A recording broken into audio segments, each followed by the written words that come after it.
FamilySearch Memories are a great way to preserve memories of family members.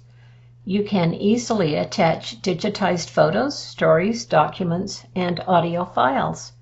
But what happens if you need to replace a file you uploaded or removed a file that is attached to an incorrect person? A while ago, I uploaded an audio file to FamilySearch that contained a lot of background noise. At the time, I put in a note that I would edit the file and reload it. Today was the day to do that. I had a copy of the file on my computer and it was denoised using Audacity and now is a much better file. I am demonstrating an audio file, but the process is the same for photos, stories, and documents. Navigate to the Person page and select the file you want to replace. If there are quite a few memories, then click on the Filter button to more easily find the file you want to delete. This is the screen you will see. Then, since for this example I am replacing an audio file, I click off Photos, Stories, and Documents so that the only files I will see will be audio. The audio file is now shown and I click on the file icon. The screen now looks like this. Now click on the kebab, which is the stack of 3 vertical dots in the upper right-hand corner. This drop-down menu is shown and finally click on Delete. When you press Delete, this window comes up with a notice that tags, dates, and places will also be removed. It also tells you a way to salvage this action if you did make a mistake. You will have 120 days to undo the file deletion. If you did not want to delete that file, go to your gallery, click on Recently Deleted, then click on Select. This will bring up the Actions button. From here, you can restore to My Memories or delete permanently.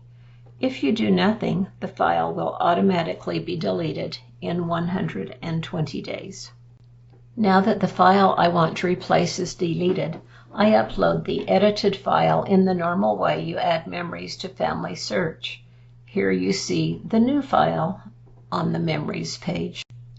Upon clicking on the file, I can now listen to it and also see the information I have added about the file. Make sure to tag the people who were identified in this audio file. The process is the same for fixing any photos or documents you have uploaded. Remember, you can only fix the files that you have uploaded, not those added by anyone else. What do you do if you find a file attached to an incorrect person in the tree that was added by someone else?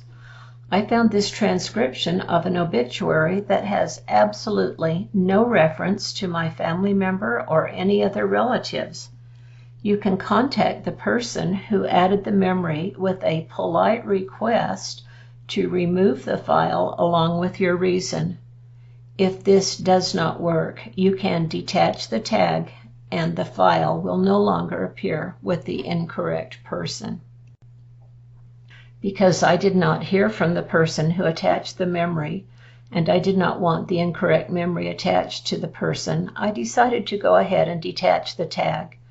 With the incorrect photo, document, or other memory open, click on the gear icon by the name of the person to whom it is incorrectly tagged. The screen will now look like this. Click on the paperclip icon with a slash through it. Add a reason you are detaching a memory and click Detach. This memory will no longer be associated with this person. Problem solved. This concludes editing a memory on FamilySearch. If you uploaded a photo, story, document, or audio file you no longer want on FamilySearch, go through the process of deleting the memory as explained in this video. If someone else added the memory but to an incorrect person, you can remove it from that person by detaching the tag. The memory will still appear in the gallery of the person who uploaded it, but it will no longer be visible on the person page. Thanks for watching.